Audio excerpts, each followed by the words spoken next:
भारतीय जनता पार्टीकडून रावेर लोकसभा मतदारसंघासाठी विद्यमान खासदार रक्षा खडसे यांना पुन्हा उमेदवारी जाहीर करण्यात आली।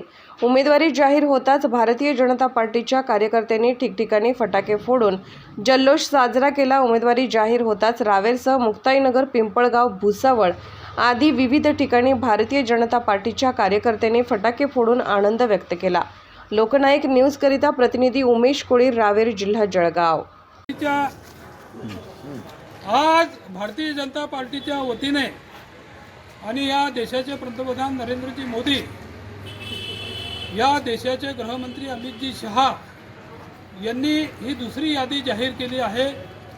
आज सर्वदूर रावेर लोकसभामध्ये खासदार श्रीमती रक्षाताई खडसे यांना तिसऱ्यांदा उमेदवारी मिळाल्याबद्दल रावेर शहरात व परिसरात सर्वदूर जल्लोष होत आहे।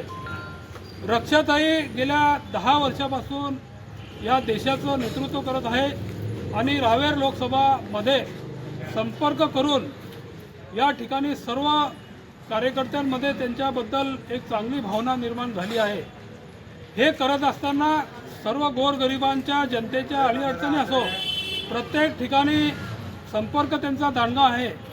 ही महिला असून सुद्धा कुठेही गेल्या 10 वर्षात कमी कुठे पडल्या नाही, कुठे थांबल्या नाही।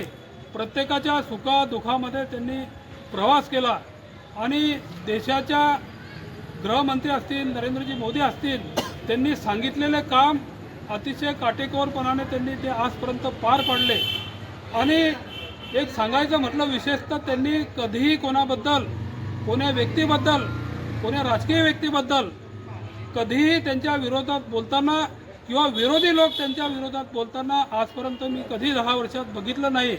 म्हणून अतिशय शांत, संयमी खासदार रक्षाताई खडसे यांना कायम परत तिकीट भेटल्याबद्दल देशाचे पंतप्रधान नरेंद्रजी मोदी यांचे सुद्धा आभार मानतो, अमित शहा यांचे सुद्धा आभार मानतो।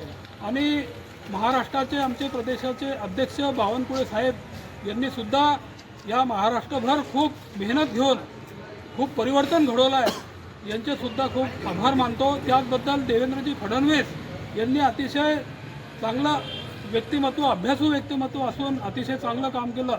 आणि त्याचप्रमाणे आमचे गिरीश भाऊ महाजन यांनी आमच्या सर्वांचे मार्गदर्शक, सर्वांचे संकटमोचन गिरीश भाऊ महाजन यांचे सुद्धा खूप खूप आभार मानतो।